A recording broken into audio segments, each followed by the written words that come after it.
Open your bank account right now. Look at what came in this month. Now go back 12 months. Look at what came in then. For 95% of the men watching this, those two numbers are within a few $100s of each other.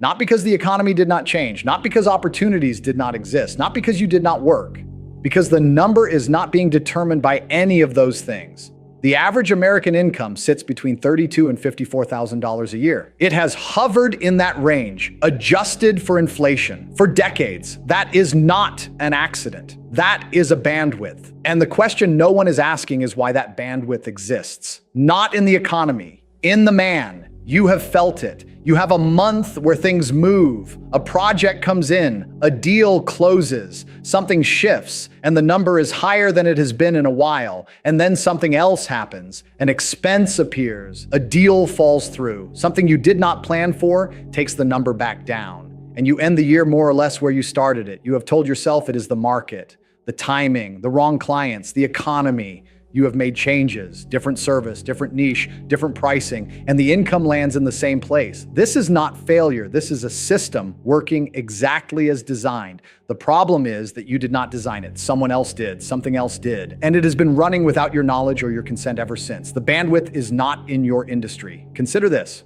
Two men in the same city, same industry, same access to the same clients in the same market. One earns $40,000 a year, one earns $400,000. The difference is not the opportunity. They are standing in the same one. The difference is the number each man considers normal. It is in your subconscious. And it was set long before you had any say in the matter. Here is how the bandwidth works. And once you see this, the number in your bank account will never look the same way again. Your subconscious mind holds a fixed image of what a man like you earns. Not what you want to earn, not what you deserve to earn. What feels normal. What feels right? What feels like the natural level for someone with your history, your background, your story? That image functions like a thermostat set point for income. When your earnings rise above it, the system activates, not consciously. Subconsciously, expenses expand, opportunities collapse, decisions get made that bring the number back into the range that feels familiar. When your earnings fall below it, the system activates in the other direction. You push harder, something comes through, the number recovers. This is the bandwidth. It is not a financial range, it is an identity range. And the identity range was established not by what you chose, but by what you absorbed. The income conversations you heard at the table as a child. The way money was spoken about in your house. Whether abundance was something your family moved toward or something they were always trying to escape from. All of it went in, and none of it was filtered. Think about the first time you heard the phrase, "Money does not grow on trees," or "We cannot afford that," or "People like us do not live like that." You were not being taught a fact about the world. You were being handed a bandwidth, and your subconscious, operating without a filter, filed it under. This is what is true for me. Dan Kennedy, one of the most precise marketing minds of the last 40 years, built an entire framework around specificity as proof. His argument was simple. Vague claims are dismissed. Specific claims are believed. So here is the specific claim. The reason your income has stayed the same for 10 years is not that you lack skill, opportunity, or work ethic. It is that your subconscious has a specific number it considers normal for you.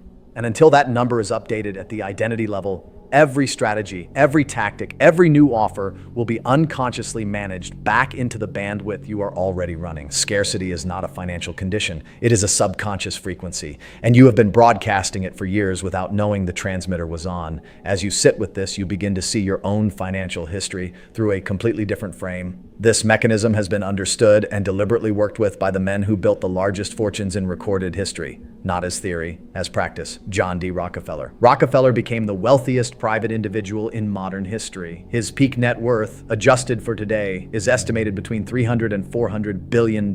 He grew up poor. His father was a con man who abandoned the family for long stretches. Money was uncertain, unreliable, and scarce. Most men who grow up in that environment absorb a scarcity bandwidth. The subconscious records what normal looks like, and it holds that image for decades. Rockefeller did something specific instead. From his very first job at age 16, earning $3.50 a week, he gave 10% away. Not when he could afford to. From the first dollar, before comfort, before security, before the income was anything more than survival wages. This was not generosity. This was identity calibration. By giving before he had, he was installing a subconscious signal that said, I am a man who has more than enough. The act preceded the reality. The identity preceded the income. Decades later, when the wealth arrived at a scale no one had ever seen, his subconscious did not correct back to scarcity. Because scarcity had never been the set point. He had written a different program from the first paycheck. Andrew Carnegie. Carnegie was born in a one-room weaver's cottage in Scotland. His family emigrated to America with almost nothing. He began working at age 13 in a cotton factory for $1.20 a week. He died worth $350 million in 1919. Adjusted for today, that is approximately $600 billion. But the money is not the point. The point is what Carnegie said explicitly and repeatedly about how the wealth was created. He wrote that a man must first see himself clearly in the position he intends to occupy, not hope for it, not work toward it, see himself in it, with the specificity and certainty of a man who is already there. He built that image deliberately. He rehearsed it. He spoke about it as a present reality before it existed externally. He was not manifesting. He was installing a new bandwidth, and his subconscious, once calibrated to that new set point, organized every decision, every relationship, and every opportunity around defending it. Notice what both men did not do. They did not wait until the income arrived to start believing they were the kind of man who earned it. Rockefeller gave as if he already had more than enough. Carnegie rehearsed as if he already occupied the position. The belief came first. The external reality organized itself around the belief.